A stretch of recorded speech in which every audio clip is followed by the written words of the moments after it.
निश्चित तौर पर दुश्मनों को मात देने में ये बहुत बड़ी भूमिका निभाएगा आने वाले समय में। बेशक खुशबू जी, धन्यवाद बहुत बहुत मुझे आमंत्रित करने के लिए। देखिए, आज का युग जो है एक नेटवर्क सेंट्रिक वॉरफेयर हो गया।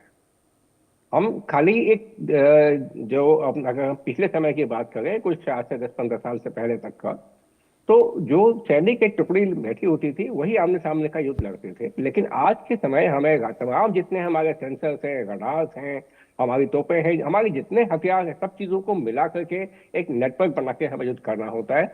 और उस दिशा में अब अभी जो हाल ही में हमने देखा ऑपरेशन सिंधु, और इससे पहले हम देख चुके हैं आपका यूक्रेन युद्ध वार में भी, यूक्रेन रशिया के साथ जो वार चल रही है, कि ड्रोन्स ने बहुत बड़ी भूमिका अपनाई है। तो ऐसे में ये जो जो लगभग 3 किलोमीटर यानी 3000 मीटर तक की जो स्पेस है, ये बहुत महत्वपूर्ण हो जाती है, क्योंकि अधिकांश ड्रोन जो है वो इसी ऊंचाई तक काम करते हैं। और इसके लिए डीआरडीओ ने काम करना शुरू किया था बहुत समय से। हमने पहले एक छोटा सिस्टम बनाया था जो का पहले आपके रिपब्लिक डे परेड और 15 अगस्त के समय और भी ऐसे कई मौकों पर इसको डिप्लॉयमेंट किया जा चुका था। अब इसका और एडवांस वर्जन बनाया है जो 3 किलोमीटर तक की दूरी तक को कवर करता है।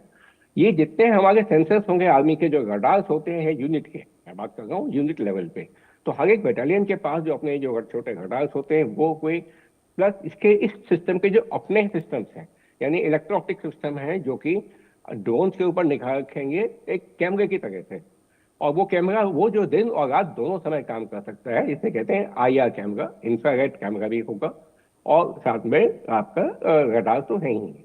इन सबको इंटीग्रेट करके इनकी जितनी सूचनाएं हैं वो हमारे सिस्टम में आएंगी। आर्टिफिशियल इंटेलिजेंस, कृत्रिम बुद्धिमत्ता के माध्यम से इसको एनालाइज किया जाएगा कि ये कौन सा हमारा अपना है, कौन सा दुश्मन का है, और उसके बाद उसको कैसे हैंडल करना है। उसको सॉफ्ट स्किल से हैंडल करना है, या हार्ड स्किल से करना है, या काइनेटिक स्किल से करना है। तो सक्षम का मतलब यही है कि ये कंप्लीट सिचुएशनल अवेयरनेस होगी, और इन तीनों किस्म की जो कैपेबिलिटीज है, काइनेटिक स्किल, सॉफ्ट स्किल और हार्ड स्किल, तीनों में सक्षम होगा। इसका जो लेजर सिस्टम है वो हार्ड स्किल डायरेक्टली एक तेज रोशनी की तरह से जाएगा, और जिस तरह से हम सूर्य के किरणों को फोकस करके कागज में हम देखते हैं बचपन में आग लगाने का जो तरीका है, लगभग वही है, लेकिन उससे कई गुना शक्तिशाली, कई गुना सटीक। तो वो लेजर सिस्टम हमने डेवलप किया है 30 किलोवाट तक का, जो उसको कराने में सक्षम होगा। प्लस साथ में ये जो सॉफ्ट स्किल है, क्योंकि ड्रोन कोई भी जो होता है उसको अपना काम करने के लिए निरंतर या तो कम्युनिकेशन चाहिए पीछे से, और साथ में अपनी पोजीशन क्या है उसका पता लगाने के लिए जीपीएस का से कनेक्ट होना बहुत आवश्यक होता है। तो ये सॉफ्ट स्किल क्या है कि हम इसको ब्लॉक कर सकते हैं, उसका जो जीपीएस सिस्टम है उसको ब्लॉक कर सकते हैं, और दुश्मन के साथ जो उसका कम्युनिकेशन सिस्टम है उसको ब्लॉक कर सकते हैं। बिल्कुल। और तीसरा है काइनेटिक स्किल, कि हम किसी मिसाइल या गन के माध्यम से उसको गिरा पाए। तो ये तीनों चीजें सब इसमें सक्षम होंगी, और इसके चलते ये उस बटालियन को पूरी सुरक्षा प्रदान करेगा, हमारे सैनिकों को, हमारे सैनिक जो एसेट्स हैं उन सबको, ताकि हम अपना काम बखूबी कर सकते हैं, जैसा कि अभी हमने ऑपरेशन सिंधु में करके भी दिखाया है। खुशबू जी। ठीक है। अच्छा सर, देखिए ये 2023 से 32 के डिकेड ऑफ ट्रांसफॉर्मेशन के तहत कहा जा रहा है कि एक बड़ा कदम उठाया गया है, क्योंकि निश्चित तौर पर आने वाले समय में जो स्थितियां हैं, परिस्थितियां हैं, वो बदलेंगी, और उस हिसाब से सक्षम को बनाया गया है कि जैसा कि आप भी कह रहे हैं कि हर लिहाज से ये महत्वपूर्ण हो जाता है कि आप आने वाले समय में अपनी सेना को किस तरह के हथियारों से, किस तरह की चीजों से युक्त कर रहे हैं। बेशक खुशबू जी, देखिए क्या है कि क्योंकि ये सिस्टम पूरी तरह आत्मनिर्भर है, हम कभी बाहर से सिस्टम लेते हैं तो बाकी के जो हमारे एसेट्स हैं, जो सिस्टम्स हैं, जो रडार्स हैं, उनके साथ उनको इंटीग्रेट करना मुश्किल हो जाता है। और टेक्नोलॉजी किसी का इंतजार नहीं करती, बहुत तेजी के साथ हर साल नई नई तकनीक आ गई है, नए नए किस्म के हथियारों की आवश्यकता पड़ रही है। तो ये जो सिस्टम है सक्षम, ये एक पूरी तरह से एक तो मॉड्यूलर सिस्टम है, यानी मॉड्यूल का मतलब एक अपने आप में उस बटालियन लेवल के पास उसका एक अपना सिस्टम है, जो कि हमारे देश के बाकी के जो सिस्टम है उनके साथ कम्युनिकेशन नेटवर्क के माध्यम से निरंतर 24 घंटे 24/7 वो उनसे लिंक्ड रहेगा। साथ में ये पूरी तरह अपना खुद का डेवलप किया हुआ है, इसका सॉफ्टवेयर, इसका हार्डवेयर सब कुछ हमारे अपने हैं। इसका अर्थ क्या है कि जैसे जैसे और हथियार आते हैं या और जो खतरे सामने आते हैं और इंफॉर्मेशन पता लगती है, डाटा जनरेट होता है, उस सबको हम इंटीग्रेट करते सकेंगे। तो ये आने वाले समय में युद्ध का पूरा नक्शा बदलने में सक्षम है। हमने उसका एक झलक देखी है ऑपरेशन सिंदूर में। आकाश तीर, मैं कहूँगा एक तरह से कि जैसे ये एक सक्षम सिस्टम है एक छोटे लेवल पे, बटालियन लेवल पे, आकाश तीर हमारा एक बड़ा सिस्टम है और ये आकाश तीर के साथ भी इसको इंटीग्रेट करके रखा जाएगा। तो ये मल्टी लेयर सिस्टम की तरफ हम जा रहे हैं अगले 10 सालों में।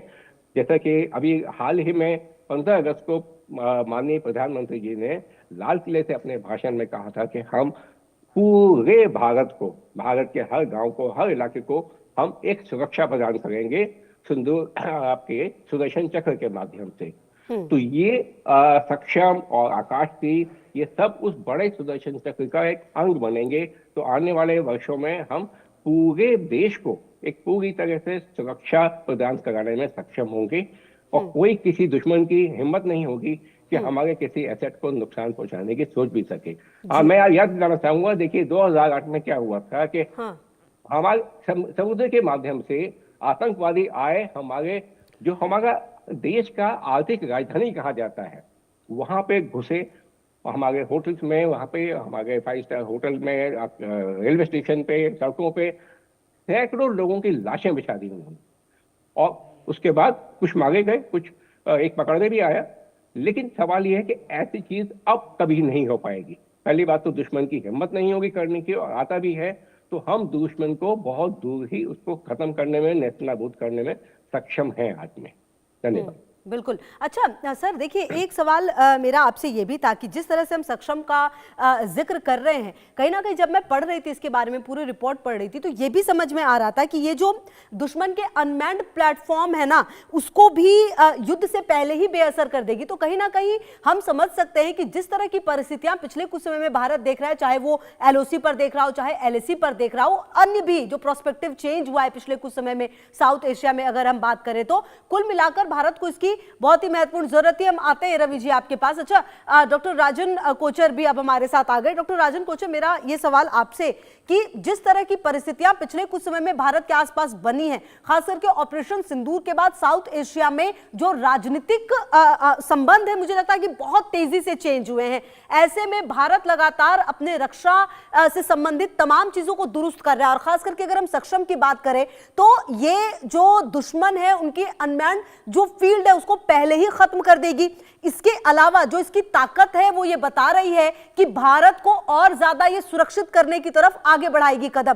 तो कुल मिलाकर ये अभी की जरूरत भी थी और अभी और आने वाले समय में भारत को मजबूत करने की भी एक कोशिश है। बिल्कुल खुशबू जी, देखिए आप वॉरफेयर का तरीका आप देखिए, आज जो एक नॉन कॉन्टैक्ट वॉरफेयर की तरफ हम बढ़ रहे हैं, जहां पे ड्रोन्स और मिसाइल्स का इस्तेमाल हो रहा है। और अगर आपने अभी देखा कि जिस तरीके से मिसाइल टेक्नोलॉजी हम अपना होम ग्रोन इंडिजिनियस टेक्नोलॉजी की तरफ हम जा रहे हैं। आकाश आपका मिसाइल है, और अभी हमने अग्नि प्राइम का भी हमने टेस्ट किया है, जो 2000 किलोमीटर तक अपना वार करती है। और हमारे पास अग्नि भी है, और हमारे पास नाग पृथ्वी मिसाइल है। तो इस टाइप का एक आपके पास अपना एक डोमेस्टिक टेक्नोलॉजी आपके पास अवेलेबल है। दूसरा, अब हमारे पास एक टैक्टिकल बैटलफील्ड में हम चलते हैं। हम एक आपको सिनेरियो में इसको पेंट करता हूं कि आपकी फौजें बॉर्डर पर है, आपकी बटालियंस, आपकी कंपनीज, आपकी ब्रिगेड्स डिप्लॉयड हैं, और उनके ऊपर हमला होता है, और पाकिस्तान की तरफ से ड्रोन्स का हमला होता है। अब जो हमने ईरान इजराइल की लड़ाई में देखा कि कई बार ऐसा होता है कि एक सस्ते ड्रोन को गिराने के लिए आप एक ज्यादा अपना महंगा अपना रॉकेट इस्तेमाल करते हैं। तो आज आपके पास एक ड्रोन वर्सेस ड्रोन का एक आपका वॉरफेयर आ चुका है। इसका मतलब कि अगर पाकिस्तान के ड्रोन्स आएंगे तो आपके पास भी एक ऐसा ड्रोन है आज जो पाकिस्तान के ड्रोन्स को काउंटर कर सकता है। और स्पेशली 3 किलोमीटर का जो ये हम रेंज बात कर रहे हैं, और अगर आपने देखा कि चीफ ऑफ आर्मी स्टाफ ने एक स्टेटमेंट दिया था कि हम अपनी आर्मी को रीऑर्गेनाइज कर रहे हैं रुद्र ब्रिगेड और भैरव बटालियंस। तो ये रुद्र ब्रिगेड और भैरव बटालियंस है क्या? ये बेसिकली एक आपका इंडिपेंडेंट बैटल ग्रुप, आपका इंटेग्रल बैटल ग्रुप हम जिसको बोलते हैं, आईबीजी कॉन्सेप्ट पर है। और ये आईबीजी कॉन्सेप्ट का मतलब है कि अगर दुश्मन के अंदर आपको जाना है तो आपके पास ऐसी क्षमता होनी चाहिए कि आप एक छोटी फोर्स को बहुत जल्दी टाइम में, हमने पराक्रम का अगर मैं आपको एग्जांपल दूं, हमको महीना लग गया था अपनी फौज को मोबिलाइज करने में। तो अभी जो इंटेग्रल बैटल ग्रुप्स और आपकी रुद्रा ब्रिगेड, और इनके पास इस तरीके की ड्रोन्स की प्रोटेक्शन होनी चाहिए, क्योंकि जैसे आप पाकिस्तान के अंदर भी घुसेंगे, आपके ऊपर जो इसको वार किया जाएगा, आपकी फौजों पे वार किया जाएगा, ड्रोन्स के थ्रू किया जाएगा। तो ये एक बहुत है। और आपने नागस्त्रा ड्रोन के बारे में भी आप इसको सुना होगा। वो एक कामाकाजी एक ड्रोन है जो इन्फेंट्री बटालियन को दिया जा रहा है, और वो 1.5 से 2 किलोमीटर की क्षमता रखता है। तो इस टाइप की जी। आपकी जो लाइन ऑफ कंट्रोल में आपकी फौज है, line of actual control China के अगेंस्ट एलएसी है आपकी, ये जो आपकी फौजें हैं जो डिप्लॉयड है उस एरियाज में, उनकी प्रोटेक्शन के लिए बहुत इंपॉर्टेंट स्टेप है। और सबसे इंपॉर्टेंट है कि ये भारत में बन रहा है। तो बिल्कुल। जो क्वांटिटीज हमको चाहिए, देखिए लड़ाई के लिए आपको हर एक वेपन सिस्टम में आपको ज्यादा नंबर्स में चाहिए। अगर आज ईरान इसको इजराइल की लड़ाई पे हावी हुआ है क्योंकि ईरान के पास 3,000 मिसाइल थी, इसीलिए वो एक लंबी लड़ाई 2 महीने तक लड़ सकता था। तो सेम क्षमता आपकी